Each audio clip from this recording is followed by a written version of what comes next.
The Sunni Path.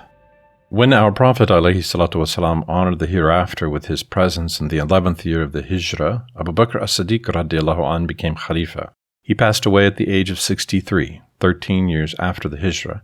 After him, Umar al-Faruq radiallahu anh became Khalifa. He was martyred at the age of 63, in 23 of the Hijrah.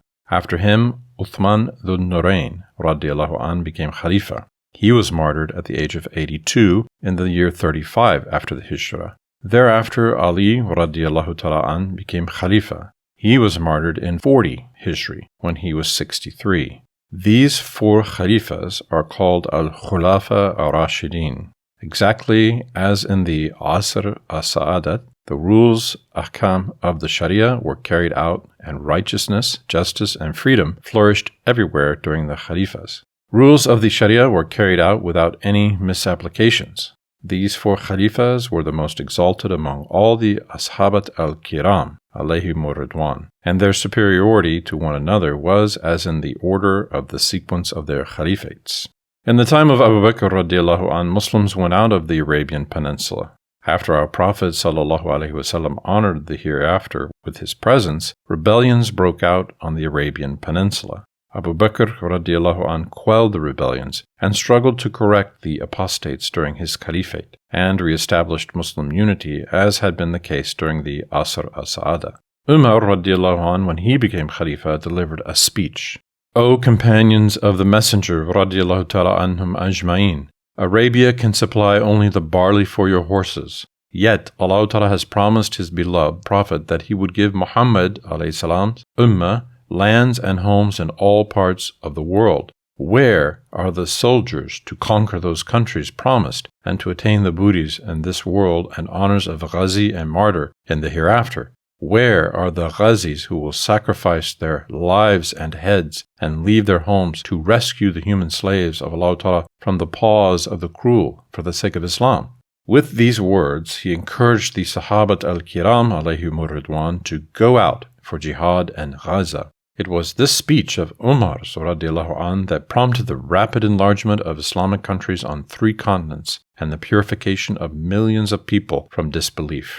Upon this speech, the Sahabat al-Kiram alayhimur ridwan took a unanimous oath to make jihad and to fight for Islam until death. With armed forces organized as the Khalifa had commanded, Muslims left their homes and went out of Arabia and settled everywhere. Many of them did not come back and struggled till death where they had gone. Thus many countries were conquered in a short time. In those days there were 2 great empires, the Byzantine and the Persian. Muslims overcame both. Especially the Persian Empire collapsed altogether, and all her lands came into Muslims' possession. Inhabitants of these countries, being blessed with the honor of becoming Muslims, attained peace in this world and endless bliss in the hereafter. During the times of Uthman and Ali radiallahu anhuma, too, Muslims dedicated themselves to Gaza. Nonetheless, during the Khalifa of Uthman radiallahu anh, some people rose against the Khalifa and martyred him. During the time of Ali radiallahu anh, the Khariji tumults arose. Differences among the Muslims commenced. And since the greatest source of conquest and victory was unanimous unity, during their Khalifas not so much land was conquered as had been the case during the time of Umar radiallahu anh. The era of the Khulafa ar-Rashidin lasted 30 years. These 30 years, like the time of the Prophet ﷺ, passed in prosperity. After them, many bid'ahs and wrong paths appeared among Muslims, and many people dissented from the right way. Only those who believed and adapted themselves to the Sharia, exactly as the Sahabat al-Kiram radiallahu ta'ala anhum ajma'in had done, were saved. Their way is that of the Ahl Sunnah wal Jama'ah. This is the only correct way. The way which our Prophet ﷺ and his companions followed was the way which is shown by the scholars of the Ahl Sunnah rahmatullahi ta'ala alayhim ajma'in. The wrong ways were forgotten in the course of time, and most Muslim countries today follow this correct way. Of those which were not compatible with the Ahl Sunnah wal Jama'ah, there is only the Shiite group left. The Shiites claim Caliphate was Ali's radiallahu anh right, and Abu Bakr and Umar radiallahu ta'ala anhuma deprived him of this right by force, and they slander most of the Sahabat al-Kiram. Today, those who are called Muslims and are known as the Al-Ummat al-Muhammadiyya are almost entirely composed of the Ahl Sunnah the Shiites, and the Wahhabis. The Ahl Sunnah, with respect to practices and acts of worship, consists of 4 madhabs. The first one, the Hanafi madhab, was founded by Al-Imam Al-Azham, Abu Hanifa Nu'man bin Thabit, rahmatullahi alayh. Hanif means a person who believes correctly, who clings to Islam. Abu Hanifa means the father of true Muslims. Al-Imam Al-Azham did not have a daughter named Hanifa. The second of the 4 madhabs of the Ahl Sunnah is the Maliki madhab of Imam Malik ibn Anas, rahmatullahi alayh. The third one is the Shafi madhab of Imam Muhammad ibn Idris al-Shafi, rahmatullahi alayh. Hadrat Shafi, a Sahaba, was the grandfather of the Imam's grandfather. That is why he and his madhab were called Shafi. The fourth one is the Hanbali madhab of Ahmad ibn Hanbal, rahmatullahi alayh. As is written in the preface of Rad al-Mukhtar by Ibn Abidin, these 4 Imams were born in the Hijri years 80, 90, 150, and 164, and passed away in 150, 179, 204, and 241, respectively. With respect to itikad, or creedal tenets, these 4 madhabs are not different from one another. All of them belong to the Ahl Sunnah, and their beliefs and the basis of their religion is the same. These 4 Imams of the Muslims were great mujtahids, recognized and believed by everybody. Yet they disagreed with one another in some small matters with respect to practices, the Ahkam-i-Islamiyya. Because Allah Ta'ala and His Prophet ﷺ pitied Muslims, it was not declared clearly in the Quran al-Karim and Hadith Sharifs how some practices should be done. These practices would have to be done by comparing them to those declared clearly. Among religious scholars, those who are capable of understanding how such practices are to be done after comparing them were called mujtahid. It was wajib, i.e., it was commanded in the Quran al-Karim and Hadith Sharifs for a mujtahid to strive with his utmost energy to find out how a certain practice is to be done, and for him and for those who follow him to perform it in accordance with his deduction or choice, ijtihad, which he thought was most probably the right solution. A mujtahid's mistake in exploring the way of doing a certain practice will not be regarded as a sin, and he will be rewarded in the hereafter for his efforts. For man is commanded to work as much as he can. If he erred, he will be given one reward for his efforts. If he discovered what was correct, he will be rewarded 10 times as much. All these Sahabat al-Kiram, radiyallahu ta'ala anhum ajma'in, were great scholars, i.e. mujtahids. Among the people who lived immediately after them, there were many great scholars capable of ijtihad, and each of them was followed by very many people. In the course of time, most of them were forgotten, and among the Ahl Sunnah, only the 4 madhabs survived. Afterwards, lest someone might come forth and pretend to be a mujtahid and make up a heretical group, the Ahl Sunnah did not follow any madhab other than these 4. Millions of people among the Ahl Sunnah followed one of these 4 madhabs. Since the beliefs of these 4 madhabs are the same, they do not consider one another wrong, nor do they regard one another as holders of bid'at or heretics. After saying that the right way is the way of these 4 madhabs, a Muslim thinks that his own madhab is more likely to be correct. Since Islam does not reveal clearly how the practices that are to be determined through ijtihad should be done, it is possible for one's own madhab to be wrong and one of the remaining 3 madhabs to be right. And it is better for everyone to say, the madhab I follow is right, but it may be wrong as well. The other 3 madhabs are wrong, but one of them may be right as well. Thus, if there is no haraj or difficulty in trouble, it is not permissible to mix the 4 madhabs with one another by doing one thing according to one madhab and another thing according to another. A person has to adapt himself in every respect to the madhab he follows by learning its teachings when there is no haraj.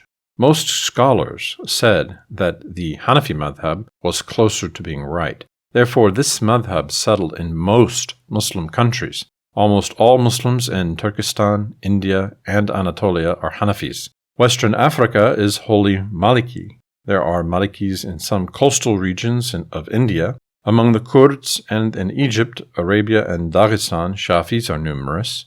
Hanbalis are few. At one time, there were many in Damascus and Baghdad. The Adlat al-Sharia, or Documents, Sources of Islam, consists of 4 parts. the Quran al-Karim, Hadith Sharifs, Ijma al-Ummah, and Qiyas al-Fuqaha. When the mujtahids could not see in the Quran al-Karim clearly how a certain practice is to be done, they would resort to Hadith Sharifs. If they could not find it clearly in Hadith Sharifs either, they would declare that the practice should be done in accordance with the ijma on that action, if there had been any. If the way of doing a certain practice could not be found through ijma either, then it would be necessary to follow the qiyas of mujtahids.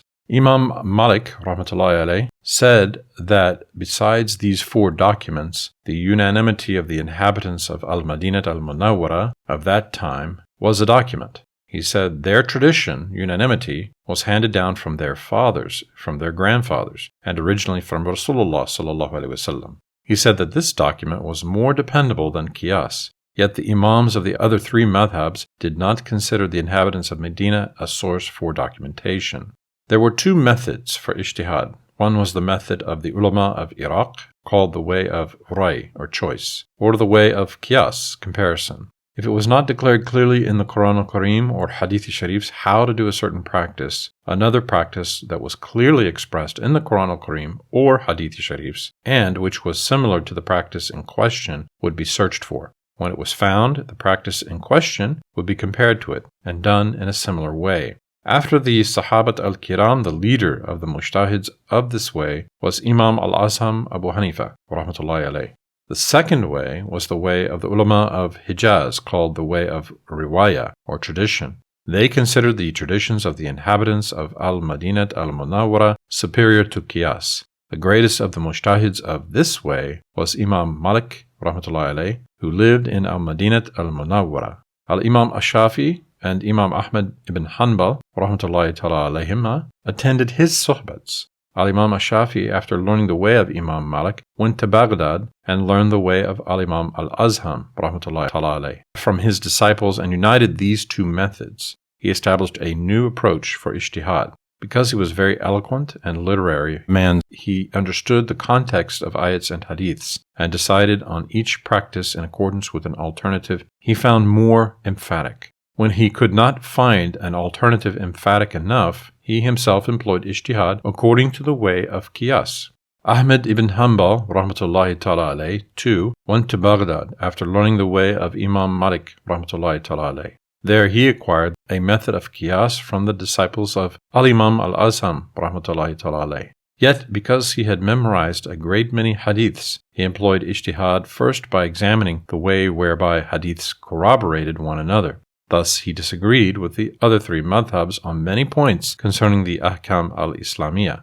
The case of these 4 madhabs is similar to that of the inhabitants of a town, the notables of which, when they encounter a new problem they cannot find in the law, assemble together and solve it by comparing it to a conformable paragraph of the law. Sometimes they cannot come to a mutual agreement. Some of them say that the purpose of the state is maintenance of towns for the comfort of the people. By reasoning and observing, they solve a problem by using the analogy between that case and a similar case which is defined directly in an article of the law. This procedure is like the Hanafi madhab.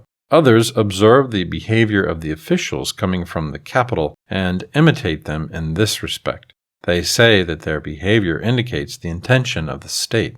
This method is like the Maliki madhab. Some others find out the way of doing a certain practice by studying the expressions and context of the law. They are similar to the Shafi madhab. And some decide the way by doing a certain practice correctly by gathering the other articles of the law and comparing them with one another. They are like the Hanbali madhab. Thus, each of the notables of the town finds a solution and says that his solution is correct and compatible with the law. But what the law approves of is only one of the 4, and the other 3 are wrong. Yet their disagreement with the law is not out of their intention to oppose the law. They strive to carry out the orders of the state. Therefore, none of them is to be regarded guilty. They are likely to be appreciated for striving hard. But those who find out what is right will be appreciated more, and they will be rewarded. The case of the 4 madhabs is of this sort. The way Allah Ta'ala likes is certainly only one of them. Concerning a certain practice on which the 4 madhabs disagree with one another, one of them must be right and the other 3 wrong. But since each imam al-madhab endeavored to find out the right way, those who were wrong will be forgiven. They will even be rewarded, because our Prophet ﷺ said, "There is no punishment for my ummah due to mistakes or forgetfulness." These differences among them only concerned some insignificant affairs, since there was complete agreement among them concerning belief and on most of the acts of worship, i.e. the rules that are openly stated in the Quran al-Karim and Hadith al-Sharifs. They did not criticize one another.